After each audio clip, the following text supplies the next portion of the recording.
All right, well, David, let's go ahead and get started. So welcome everyone who decided to join us today for the power of storytelling for explosive brand growth. We are super excited that you took a few minutes of your day to be with us, and we hope that we can provide something of value for you today. I'm super excited to have David Brier here with us. David, it's awesome to have you back for another webinar with us.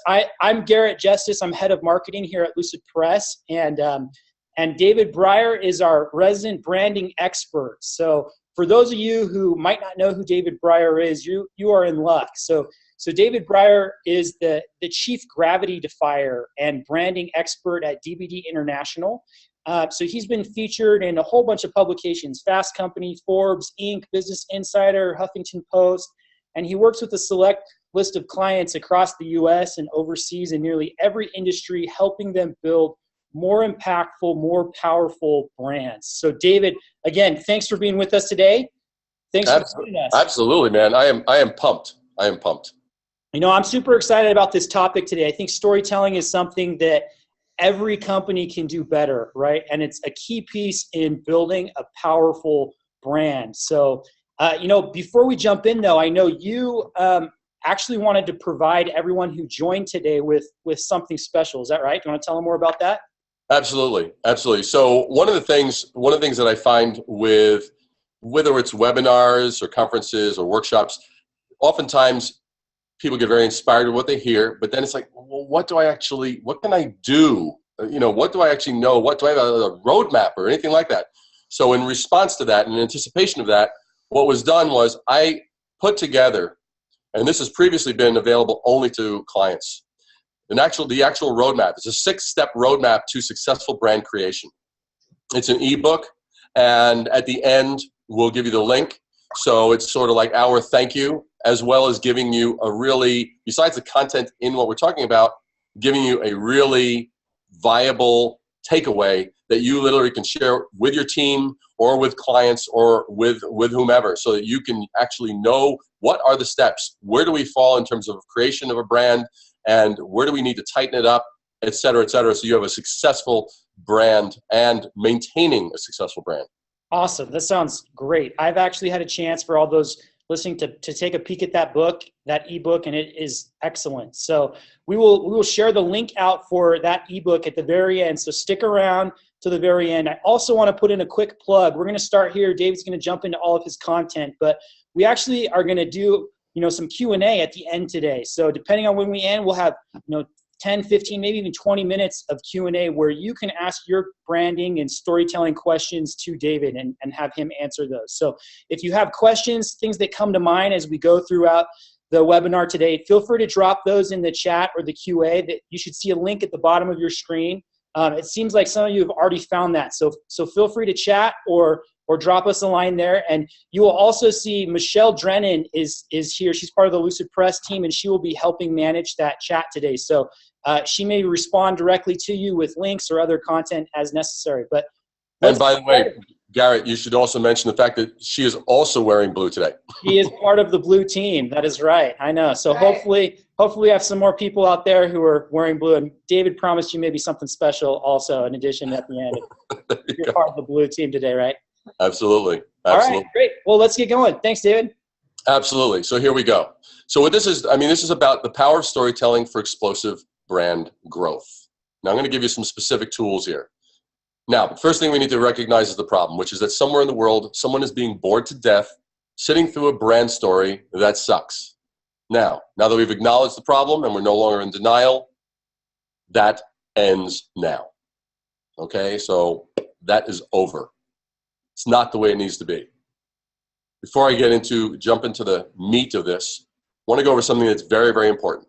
I do this at the beginning of any webinar I deliver, the beginning of any seminar, workshop, is this: how to get something valuable out of this presentation. Now, first thing is that there's 2 parts to a story. One is that rules enable you to follow. Rules. Now, we've all read books, read articles, subscribed to blogs, looking for those wonderful little rules. What are those things we can follow? Well, I'm not a big advocate of rules, but I am a big advocate of knowledge. Rules enable you to follow. Knowledge enables you to lead.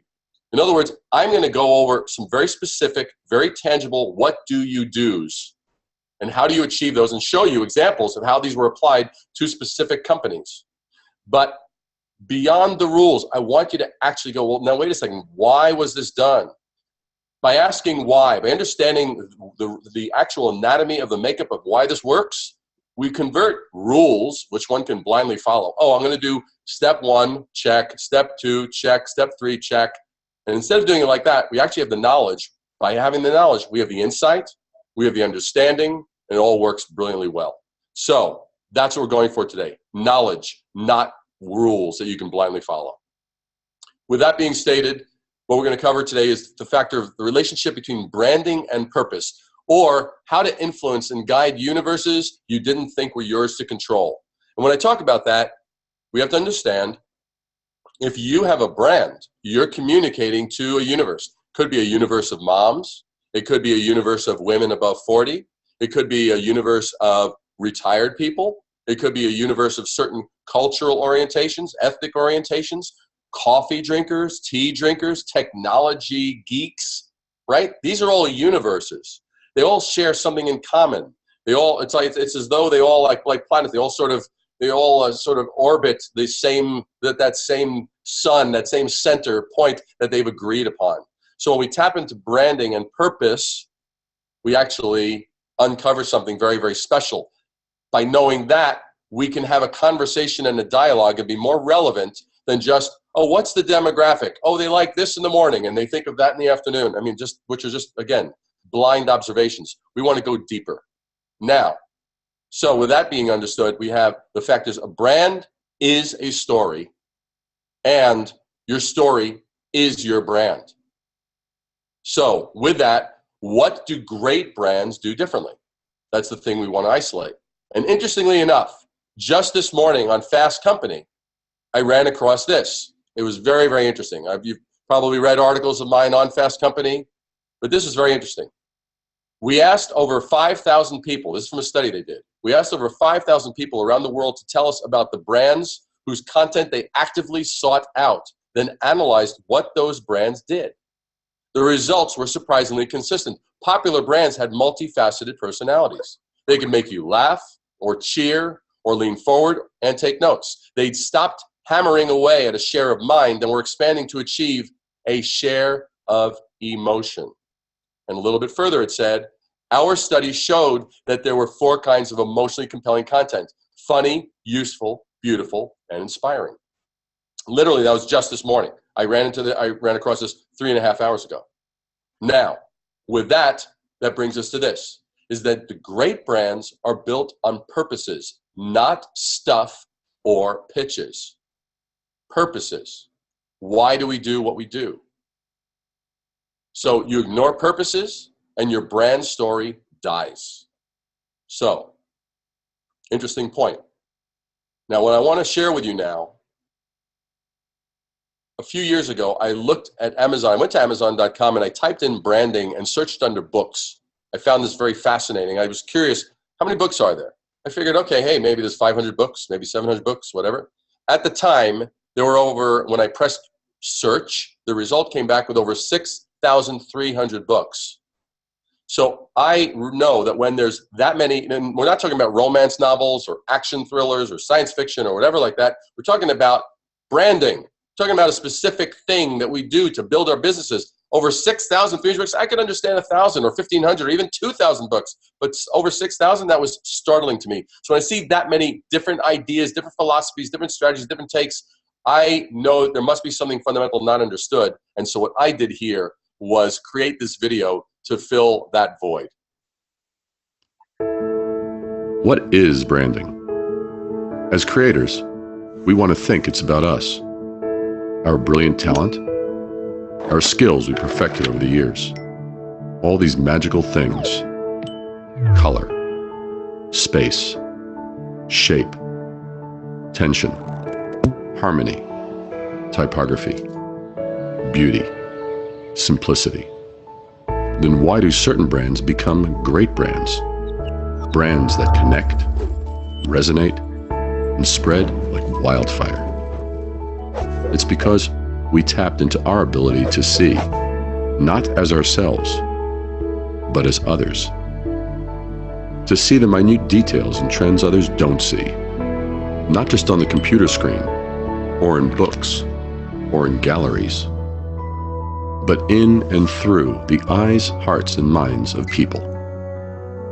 Geniuses have that special skill to look at the universe of people and translate that into the universe of visual and written communications, to transform those observations we each sense into something we can each tangibly see and understand. That is the magic. That is the spark.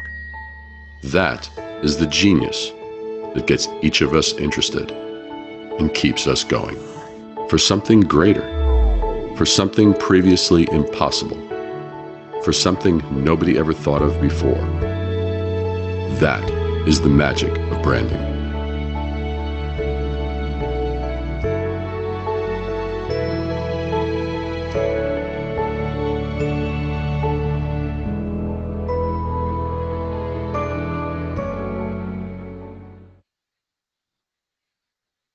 And what's amazing about that is that it went viral on YouTube. There's over, last I checked, I think it was just nearing 340,000 views on YouTube, which is just amazing for a topic such as branding. But it resonated, it basically simplified what branding actually is. And so I just wanted you to see that. So to give a context of what we're going to be touching upon and how direct we're going to be actually communicating here. So how many barriers stand in the way of this powerful presentation ingredient in terms of purposes? Well, 4. So these 4 landmines, literally, they can wipe out all your chances of success. Okay, and what are these? 1, interest. 2, ownership. 3, cliches. And 4, noise. Those are your actual barriers to achieving a brand story that will resonate, that will captivate and engage your audience. So, the primary barrier interested in terms of interest. Number 1, you have to be passionately interested in who you're speaking to and what they care about. Okay? I oftentimes will compare going out on a, let's say, a first date or a blind date. If the person you went out with only talks about themselves, how quickly do you want to leave and basically just go home and whatever, grab a coffee or a whatever, turn on or do some binge watching on some TV show. But the basic thing is that interest, we have to be interested in, or even more to the point, if any of us have ever been approached by a salesperson, whether it be a car salesman or any place else. Some organizations have very bad culture in terms of their salespeople. They're actually, you could tell that they're interested in trying to get you to purchase as fast as possible, and so they can get their commission. They don't really give a damn about what your needs are or what my needs are. That's poor. So we need to be interested. You compare that with the great organizations, the Nordstroms and Neiman Marcus's. You take these organizations that pride themselves on superior customer performance, they're interested.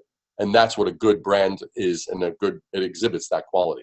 The primary barrier number 2, ownership. You have to know this isn't your show, it's theirs. You have to own that, right? Ownership. You have to own the fact that it is their story. We exist as brands to actually provide value to that individual. If we're not interested and we don't own the outcome of their engagement with us, that itself is a liability. Primary barrier number 3 is cliches. Now, cliches are very, very interesting. Cliches, here's a definition for you. 1, a phrase or opinion that is overused and betrays a lack of original thought. And number 2, very predictable or unoriginal thing. Now, oftentimes what happens is people hear that and they go, oh, cliches, well, you don't want to use a cliche. And they usually think of something that's said or written, okay? It is not limited to that. It applies to words, visuals, pitches, and video styles, as well as channels of communication, channels of media. So, for example, if you or I are creating a brand and that brand is using the same visuals as everyone else in our industry, how are we going to be seen as different? How are we going to be seen as unique? How are we not going to blend into that basic noise level that's out there? So the thing is, whether it's visuals, whether it's the way we pitch, or the types of promises, like if your organization or your brand is promising, hey, we have knowledgeable people, we have caring individuals, we really, really pride ourselves in customer service. Wonderful, that wonderful, great cliche, customer service, whatever that means in the really to an individual, a consumer. What does that really mean? You know, to some it might mean, well, I'm not being ignored, and to others it might mean I'm really being catered to. Depends on your level of experience. But the bottom line is cliches is something you want to avoid from the standpoint of how you look, how you talk, the language you use, the graphic style you use, the imagery, the color choices, the visual style, the storytelling vibe and tone. Do you have a personality that people can get behind? So if you're using cliches to promote your brand, you're promoting your category, not your brand. This is a law you need to know. If you're using cliches to promote your brand, you're promoting your category, not your brand. Using cliches prevents any purpose from being understood or relevant. And primary barrier number 4 is noise. If everyone is screaming, do we scream more? Do we scream louder? Or do we not scream at all? If everyone is screaming a particular type of message or in a particular volume level, maybe the answer is for us to be quieter, simpler, cleaner. If everyone is very, very conservative in the space that we're in, maybe we need to be outrageous. Okay? If everyone is vanilla, maybe we need to be the hot fudge that goes on top. You get the idea. So, you must assess noise level.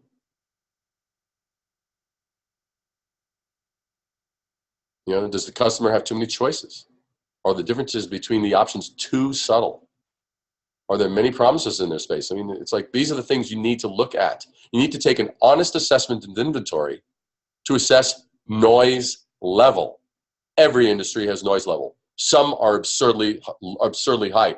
Great example of noise level, walk down the breakfast cereal aisle in a supermarket.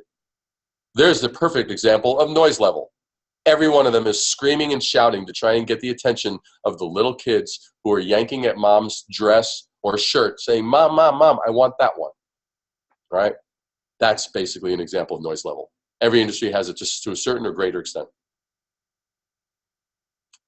So failure to do any of the 4, interest, ownership, cliches, or noise, will result in a failure to differentiate. Now, that leads us to a definition of branding. Now, I earlier told you about Amazon.com when I went, and there was over 6,300 books. But yet, and they all touched upon this, they all had a little gems in there. So you might have a 250-page book, and maybe 3 or 4 pages actually had the gold, and all the rest was whatever, fluff or ideas or theories or opinions. Well, but what they all lacked was one agreed upon definition for branding. And as an example of this, here's this visual. Which bottle did you notice first? The green one is what everyone says. But the interesting thing is look at this. There's 3 amber ones to the green one. By sheer quantity, we should have noticed them first, but we didn't. We noticed the green one first. Why? Because of this definition. Branding is the art of differentiation. That is what we're dealing with when we're branding. Everything that you do that contributes to differentiating your brand is part of branding. If it's not, it's something else. So, I wanted to share with you some powerful examples of brand storytelling. And these are for different companies that we've branded. Now, this is, for example, this is for a bottled water that actually, it's for athletes, and it literally cuts the recovery time in half. It's not anything bizarre. It doesn't have any weird things in it, but they found that through a molecular structure, it was after 25 years of research and discovery that they developed this water. And to tell that story, this is what people heard.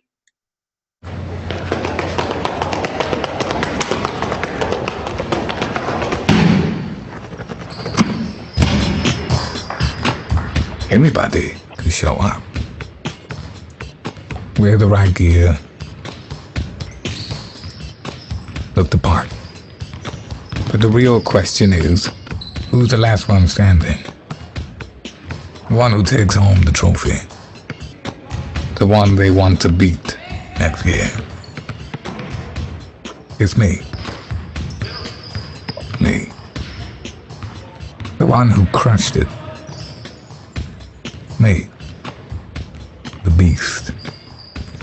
The one who bounced back and dominated.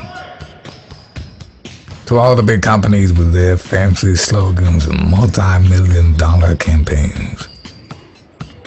I'm not some target audience or some ad agency's demographic. I'm not some cash cow to fill with salt, chemicals, corn syrup. I want. No. I demand fuel. Not some marketable candy-flavored formula. No. I want fuel to burn. After all, I've conditioned my body for crushing it. For beast mode. For coming out of nowhere.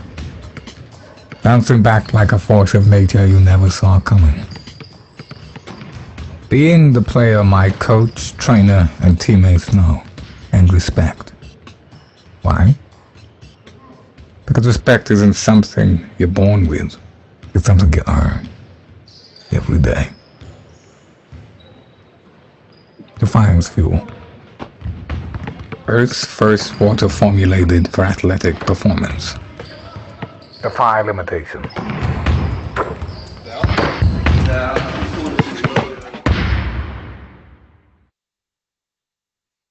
And the amazing thing about this is that we actually found that it was a 100% sign-up rate amongst athletes after they saw that message. And the thing about that, I want you to notice that we talked about their purpose. We didn't talk about like, hey, this is what we did, us, we. It actually talked about, that we're not just some target audience, some demographic for you to target with some sugar-coated solution, right? It shifted the dialogue around. And to give you a sense of how the story was fully fleshed out, these are some examples where basically we bottled what couldn't be tamed. And we created a series of posters that, notice, we don't show any product at all. This is about them.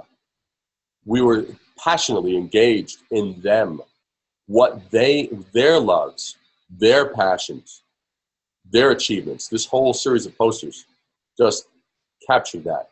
We did it in this monochromatic treatment, really allowed it to stand apart. And it was the special moments, those moments that they cherish.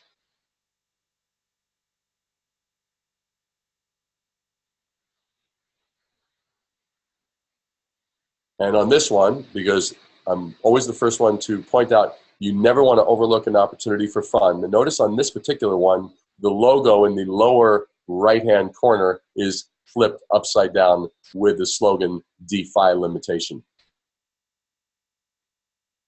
So, notice how the message was interested, how the message owned their purpose, how we avoided cliches, and how it was done in a way that didn't add to the noise. In the industry, how are we going to go? How's a new water product going to go up against the existing water brands? For anything from Gatorade, which is the sports beverage solution, to smart water or anything in between. So that's one example. Now, totally different example. For a company that provides market research to agribusinesses, meaning the John Deeres of the world, large organizations like that. How do you take a company like that? Well, this is interesting. This is what their brand was. And just as a case in point, millennium is one of those words. I would never encourage a word like this for a number of reasons. First of all, what does it mean in terms of market research? Second of all, when we talk about a word, I never will encourage a brand to be created that actually has a word that few people can spell. I can guarantee you, if you right now went and asked 20 people, how do you spell millennium? It would be amazing if one of them got it right. They won't know that it's two L's in the middle, two N's in the middle. They'll either do one of each or the other. And so people innately spell it wrong. So why would you have that in a brand? Instead, what we did was we actually did this based on the market research that we conducted for them, finding out that their brands, that their clients actually wanted performance. They wanted to know what to do, how to basically, what was the next thing that was going to make products fly off the shelf. So Landmark Performance Group had double meaning in terms of a landmark for business, but also a landmark in terms of geographically, and then with the slogan, unearthing product potential. And to tell that story, this is what was done.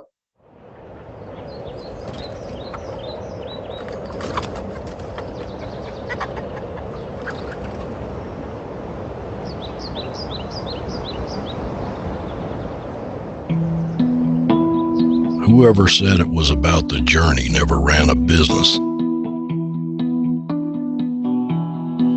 In business, it's about arriving. More than that, it's about arriving faster, savvier, and smarter than the competition. That's how today's market leaders thrive.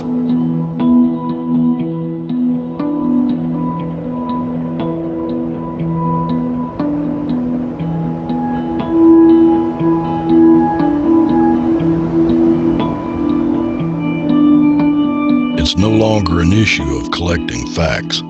It's about digging deep enough to unearth insights and open the door to something meaningful. How does one navigate through this rough terrain of discovery? With the same old tools? No.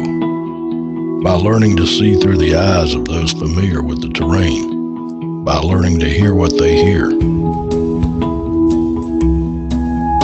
And say.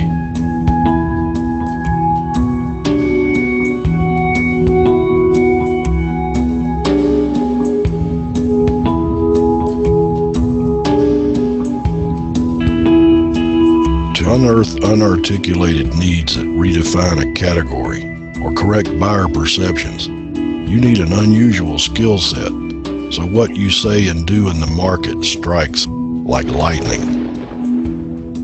If you combined a laser-precise focus with the ability to cut through the crap, with a relentless yet cool exterior, powered by a souped-up V8 under the hood, you'd probably be getting close to our approach. Real close.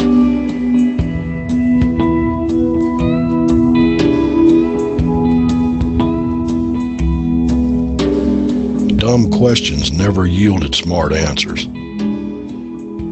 That's why we're fond of getting our hands dirty, as long as it's in the ongoing pursuit of getting potent insights that transform you and your product into superheroes. The kind of superhero with really awesome superpowers. What kind of powers? The kind that make products fly off the shelf.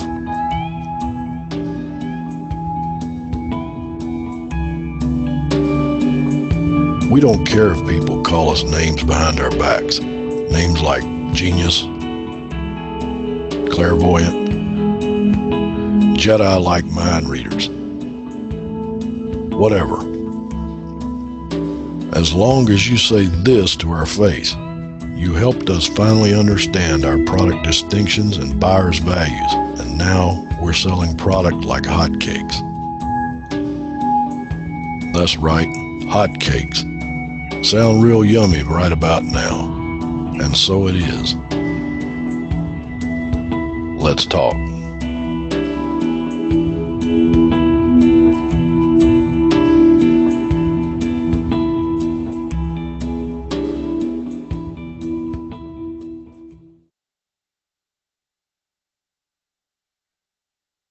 So you see there, the message, it was very, very interesting. It owned the viewer's purpose. It avoided cliches. We refused to add to the noise of this. And that really was the thing of that. People are engaged. Whenever I've shared that and shown that, people are pretty much riveted. That just the story carries them along, and because it connects with the purpose that is meaningful to the viewer. It's not just that it was a good story. Nothing is a good story if it does not actually have the viewer's viewpoint front and center. Now, so that was for a market research company. Take this company, this is a dance studio that had been in business for 25 years. So the first 25 years, they did an incredible job out of Seattle. having trained 12,000 students. But when they approached me, they said, you know, we need to freshen up for the next 25 years. We looked at their brand, and here's a couple of observations. The typography was very, very dated. When I asked, I say, I'm seeing the sort of stereotypical ballet dances. I said, how many dance routines or how many dance styles do you actually provide? And they mentioned, well, actually about 18. So whereas ballet was the primary form of dance that they taught back in the beginning, now it only represented a fraction. So they basically, they outgrew their brand and had not in 25 years updated it, but this was now the new brand. Not limiting it to a dance, but basically looking very lyrical in the style of the treatment. And to tell their story, this is what was done.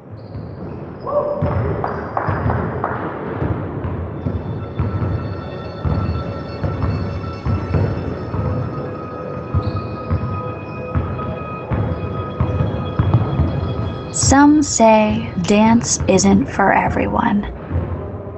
But what if it were?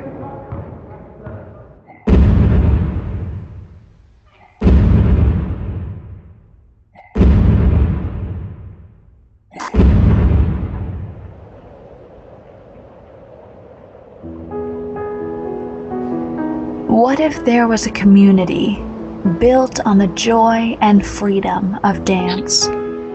What if there was an oasis, an institution that had one reason for being, that recognition of our inherent right to dance, to express ourselves? What if movement looked to us for guidance? What if movement wasn't something to be feared, but something that celebrated our arrival, welcoming us with open arms and an open heart? What if movement opened our eyes to a new world that applauded us with every gesture and flourish? What if there were such a place? Well, there is. It's where dance has called home for the last 25 years, and where future dancers will call home for the next 25. American Dance Institute. Movement on your terms. Come in, and together, let's discover the magic of you.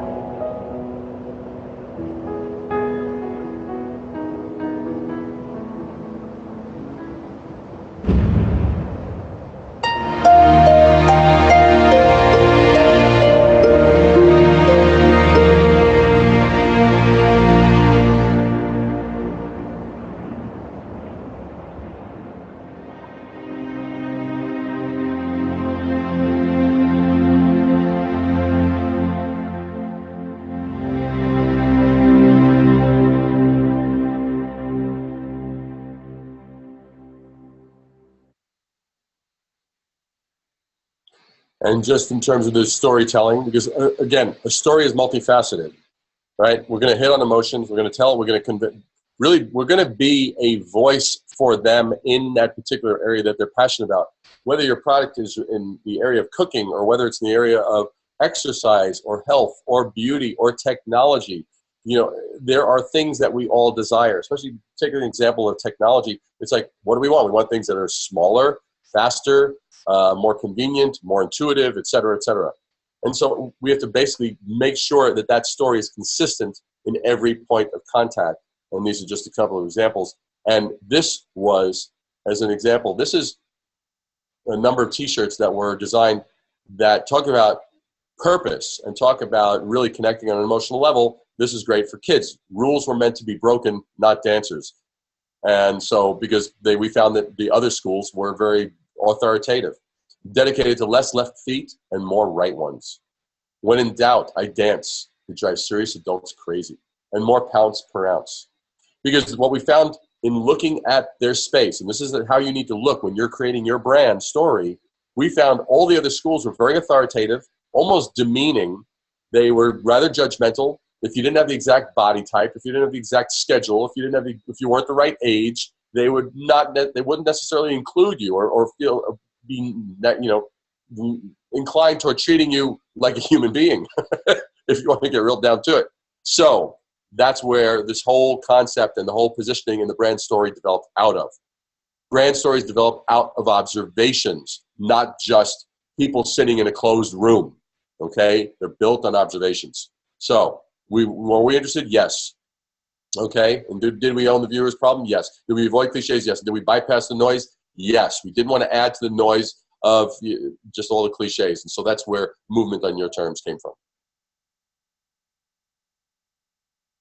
Now, these last two, we're dealing with coffee and beauty, and I'm just watching the clock here to make sure so we have time for a Q&A. So this is for a coffee product for Dunn Brothers Coffee, a very competitive space. How did we actually drive a brand story that would be unique and stand apart and not just talk about the same old, same old? This is how we did that. Yeah, I don't know. It's been on my mind lately. I've been thinking about it a lot, actually. Is coffee just a drink? Or is it a pastime? Or an art form? Or a contest? Or a business? Some sit and ponder whether it's a science or an art. We tend to think of coffee and approach it as something entirely different.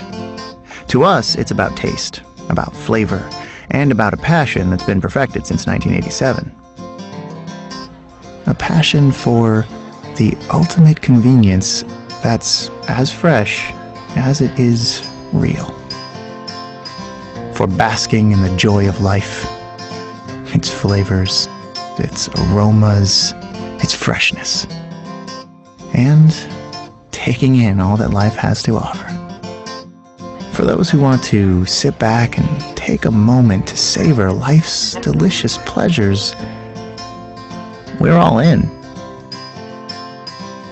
And, like a friendly embrace, we couldn't do it without you.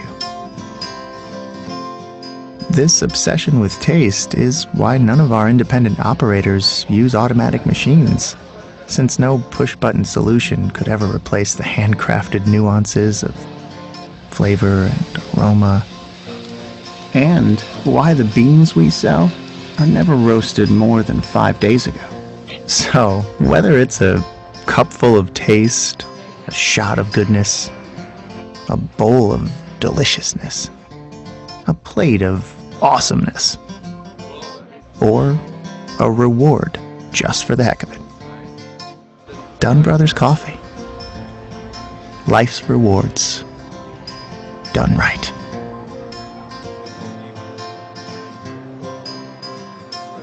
The official home of taste.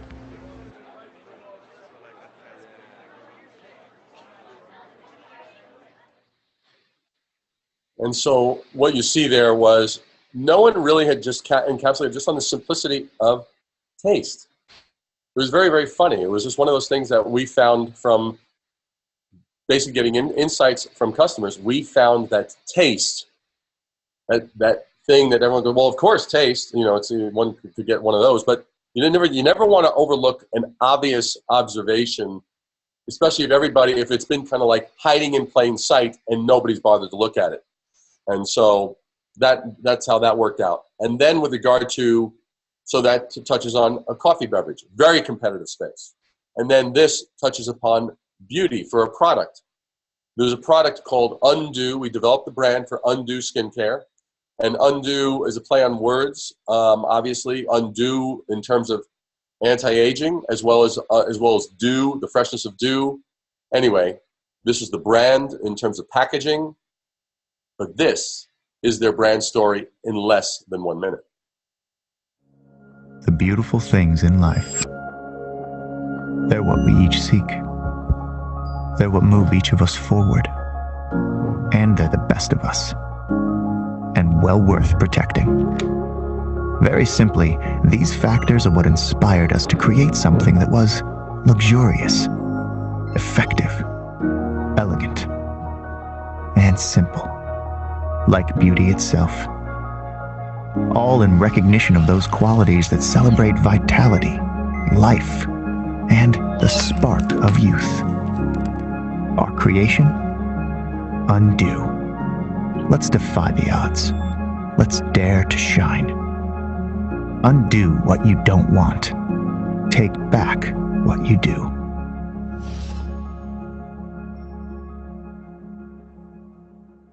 Again, what was interesting about this, just in terms of cliches, we never show product. We do not show pictures of beautiful people. We bypassed all of that and brought it to a different type of story and a different type of dialogue with a lot of impact in less than 1 minute. So that's a perfect example in terms of how do we own their passions, their purposes, and while avoiding cliches in one of the noisiest spaces, anything having to do with beauty, anti-aging, etc. It was a very interesting example, one that I felt was important to share with you. Now, the thing about this is, so I've touched upon these 4 particular points. So these give you the real core tools that you can apply. Now, I mentioned at the beginning, the bonus, the ebook. That bit.ly link at the bottom there is the ebook. Okay, that we're going to actually show you in a second. I will show you that link in just a second. But for those that are listening, it's just bit.ly/2KDE3FX. They're all caps except for the K. The K is lowercase. 2KDE3FX. And you can download this for yourself and for your team. Now, as far as what we do, this is all we do. We basically brand companies, we rebrand companies, whether they're startups, young companies, small companies, or international companies. It does not matter. The bottom line is we're all dealing with having to reach people, reach those different universes, and with these tools, you can actually do it effectively. So that's what we're about. And Garrett, this is what you're about. Yeah, you know what? And David, before we even move on to that, I just want to say thanks. I think that I probably speak for everyone attending that the content is just awesome from this. I love watching those videos and those examples of you actually showing those principles in action. So again, thanks for being here. Thanks for that excellent content. And before we move on, I want to launch everyone who's attending. You should see a poll on your screen right now. And so essentially what this is it gives you a chance, if you're listening and you heard David speak and you thought, you know what, David really could help me out with branding for our company, let us know. And we'd love to share that info with David afterwards. So if you're thinking to yourself, you know, I do need help with storytelling, I do need help strengthening my brand, you can let us know right here. I'm going to close this poll in just a second. If you're not interested, that's okay. But for those who are, we'll pass your information on to David so that he can and his team can reach out to you and help you build a more impactful, more consistent brand. So, all right, I'm going to be closing that poll right now. Well, thank you again, David. Super. My pleasure. My pleasure. It's great having you here. Before we move on, I want to give you a brief overview of Lucidpress, but I want to encourage everyone also to let us know what questions you have, right? So we've had a bunch of people write some great questions in throughout the course of the webinar today. I'm going to give you a few more minutes to do that, and we're going to jump straight to those Q&A. So in the meantime, while people are writing in their questions now, David, I want to tell you a quick story, just a short one, right, in honor of kind of the topic of our webinar today. And I'm curious your thoughts on whether this is something that you see commonly with a lot of the companies that you've worked with in the past. Everyone else listening, I'm curious on your thoughts and your opinions too. So, you know, we've noticed as Lucidpress, and we've worked with a lot of companies, and we've noticed this gap that exists in most organizations between designers and other employees, right? And often that gap or that kind of tension or friction that may exist in some companies between those designers and employees is driven because of a few different things, right? Mm-hmm. Most designers at companies, they're the only ones with access to the right tools to create the marketing, sales, communication materials, right? They're probably also the only ones with the knowledge of how to use those professional design tools like Adobe InDesign, for example. Yeah. Also, typically designers are the ones with the knowledge of the brand and how to apply the brand in the right way and those brand standards, right? Yeah. So as a result of those two things, right, often we see that designers have this huge backlog of requests from the other employees across the organization, right? I know that there's probably some designers listening who are like shaking their head, yes, like, yes. And if you don't believe me, go talk to the designers at your company and ask them if you can take a peek at their backlog. Typically, we have seen that their backlog. Just don't be standing too close to the designer you're asking with a hot beverage in front of you. I would suggest standing maybe about 3 feet away from them, just in case a violent outburst occurs. Right. Well, and you know what we found too is we launched a study this last year to learn a little bit more about this, and we realized how busy these designers really are and how many requests they have on this backlog from others across the organization. You know, the funny thing too is a lot of those requests are just these tiny, small little tweaks. So for example, let's say that you have an event coming up, you want to use the same flyer from last year, you just need to change the date, right? Those are the things that a lot of these designers are having to go in and do because they're the ones with the access to the tools and the knowledge of how to apply the brand, right? On the flip side, other employees at the organization, they're wanting these requests done with speed, right? I have an event coming up, I need this quickly, right? And so what's happening is even though it takes minutes to change the date on a flyer, for example, it might take weeks to actually get that request back from the designer. On average, we found that it takes over 2 weeks, maybe even up to a month for most organizations to fulfill these requests. So David, if you go to the next slide for us real quick, that's really the problem that Lucidpress is trying to solve. So that's one of the reasons why we wanted to partner with David and set up this great content, this great webinar today. But really, we try to help bridge that gap with our solution, right? So I won't bore you with too many more details, but basically how it works is in Lucidpress, you can create a template. Typically, it's your designer goes ahead and sets up a template. They can even create it in InDesign and then import it into Lucidpress. They can then lock down important aspects or elements of that template that they don't want people to change, so that people, when they go in to edit it and customize it, they don't stretch your logo, or you can enforce your brand fonts. And that way, those employees can customize documents on their own with those approved assets and then distribute them. So it saves time for both the designer and the employee. It reduces those team inefficiencies that happen, makes everyone just a little bit happier because we can bridge that gap between one of the most frustrating relationships I think that we have in most organizations. And so, well, it's either that one or your IT network support guys. Right. Those are probably your two biggest stress points as far as the organizationally. That's right. So I know we have a few minutes. We want to get to some of those questions. Real quick though, you should see a poll up on your screen similar to the one you saw for David. If you're interested in learning more about Lucidpress and how we can help you tell a more consistent brand story across all of those different channels and touch points, let us know. We'd be happy to set up a call, show you a quick demo, and see if it could work for your organization. So I'm going to be shutting down this poll here shortly. And David, we have a whole bunch of questions that trickled in. So hopefully I stalled enough, gave people enough time there to send in their questions and think about it. And we really want to get to those right now. So David, if you want to go to the next slide, and then we will jump right into these questions. So first question we have from Anton. David, do you have any book recommendations that are a must read to learn branding? You mentioned those 6,000 or so books that you saw. What are the must reads? Gosh, that's a tough question because of the fact that there are. Let me ask this of Anton if he's on to answer this question. Is he asking from the standpoint of as a business, from a business viewpoint, or from a sort of more designer practitioner standpoint? What's his orientation? Let's see. Business viewpoint, it looks like. Business viewpoint. I would say probably a good one that buddy Damon John has a good book called The Power of Broke. That's good.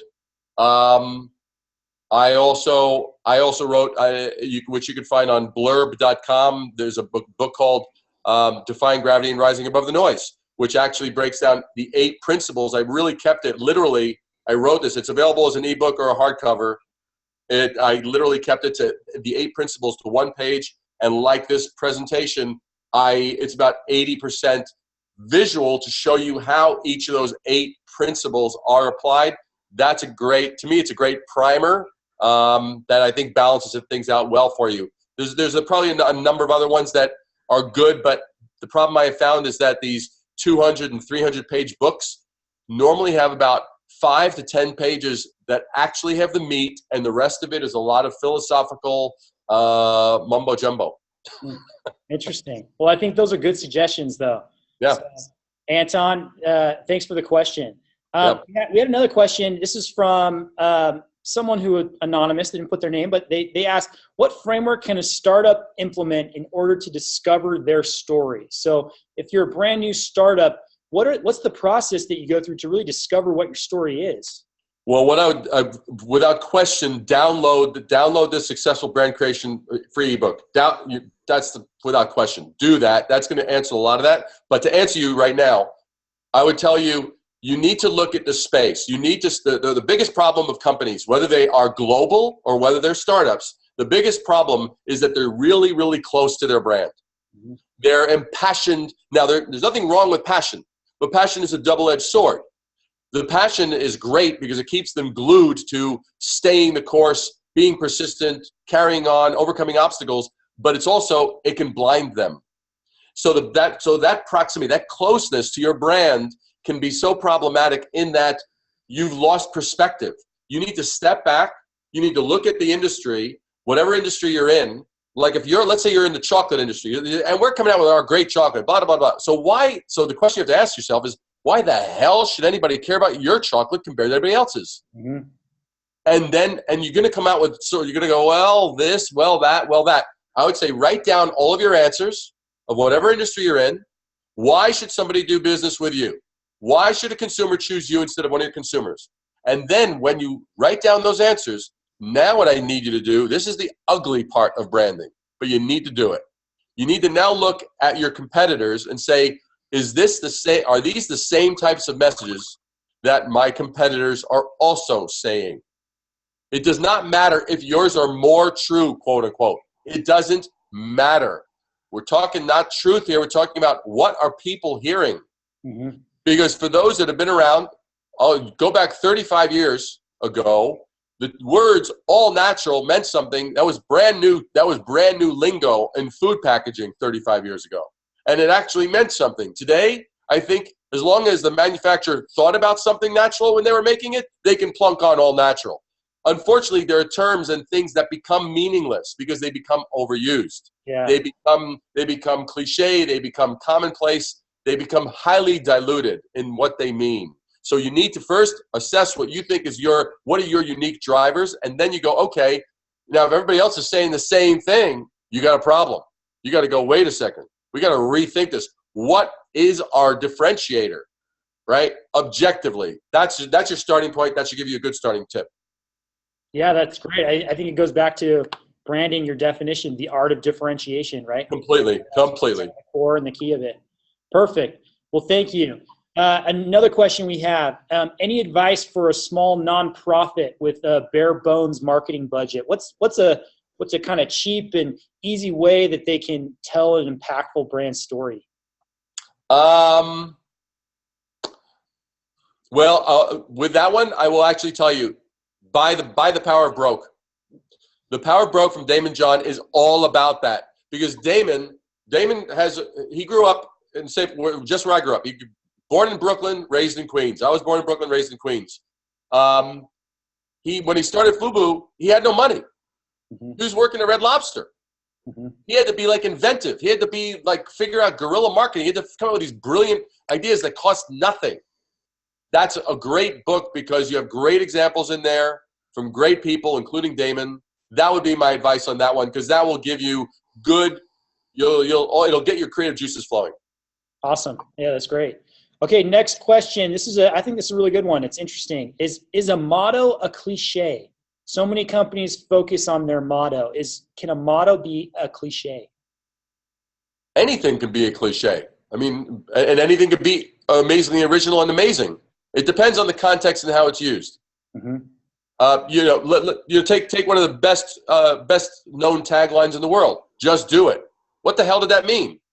Just do it. That could relate to anything, but it was because of the story they told, the types of videos, the types of advertising, the types of just the dialogue that they controlled. That was the perfect tagline. Mm-hmm. Just do it. So, of course, yes, can a motto be a cliche? Absolutely. But anything can be a cliche. And anything can be amazingly original and inventive. You've got to balance insight with fun. You've got to balance, and a certain intensity of what's it going to take and serious introspection with throwing caution to the wind and saying, what the hell? What if? And really being outrageous and like exploring all the crazy, wild things. And that requires being able to step away from your brand, look at the whole industry, look at the people that you're serving, because I'll give you a good example. And this goes back to a couple of the questions that were asked. You really need to understand your audience. Your audience is vital. Give you an example. Let's take a red car, a nice entry-level red car, shiny, looks fun, looks nice, looks sporty, whatever. You have a father and a son walk in there. The father is looking for maybe a car for his son. He's looking, he kicks the tires, he's going, okay, what's the mileage, what's the safety rating, and all this kind of stuff. Now the son, looking at the same exact car, thinks to himself, chick magnet, okay? Same product, two different audiences. You got to know your audience to be able to really craft a good brand story. The brand story you'd work out for the father is definitely not going to be the same one you work out for the son. Mm-hmm. You wouldn't want the father to read the one that you craft for the son, and you probably wouldn't interest the son in the one you crafted for the father. Right. Yeah. No, that's great. That's great examples. Yep. I think we have time for maybe just one or two more. The next one is, what about when your brand is you? So for those consultants or others who kind of do that freelancing on the side or other things, what's the first step to start communicating the 4 factors that must be addressed for your target when your brand is you? Basically, you need to be unforgettable and relevant and fun. It's you have to be, you can't be, hi, I'm your serious, relevant, meaningful consultant or whatever it is that you are, right? Blah, blah, blah, blah, blah, blah, blah, blah, blah. Because we are all just a few keystrokes away from the next Google search, which will give us thousands of solutions to what we've just searched for. Mm-hmm. So you have to realize, okay, I have to rise above the noise here. I've got to do something that's different. If everybody in your space is highly conservative, or if everybody in your space is wildly outrageous, maybe you need to be the voice of reason, right? You need to work out, how are you going to be able to be heard amongst the noise? It's not just a matter of, let me work out a brand story. No, it's how am I going to be heard against the noise? If we were to really define what we're doing, because if you don't work that out, if you don't have it in that context, no brand story you come up with will ever work. Yeah, no, that's great advice. I think we're about out of time. There's one more, though, that I want to absolutely, let's fit in this last one. Absolutely. Okay. All right, let's do it. So I think this is a good one. This is from Jen. Jen said, a lot of your examples are visual. Do you have any recommendations on ways to use storytelling in text? Say forms like Facebook or Twitter, where you have a shorter amount of text to work with. What are some key takeaways for that? Well, what I would say is, yes, they were visual, but I was doing that to really show how all the components work in harmony with one another. But if you listen to the words were really, every syllable, every word was really handpicked and worked out so that they had maximum impact. And when you're dealing with other venues such as Facebook or other aspects, first of all, if you're only going with words, I would say you're making a big mistake. Because it is known statistically that that words with visuals will always get a higher response rate, higher engagement, whether they are stagnant images or they're animated GIFs or they're even video excerpts. So I wouldn't look at it from the standpoint of, hey, just words. Words are vitally important. And as you see, the words that were chosen, whether they're from slogans to brand names to actual scripts that were written for these, that's all part of the brand story. And every time that any company I work with, that's where we always start. What's the brand story?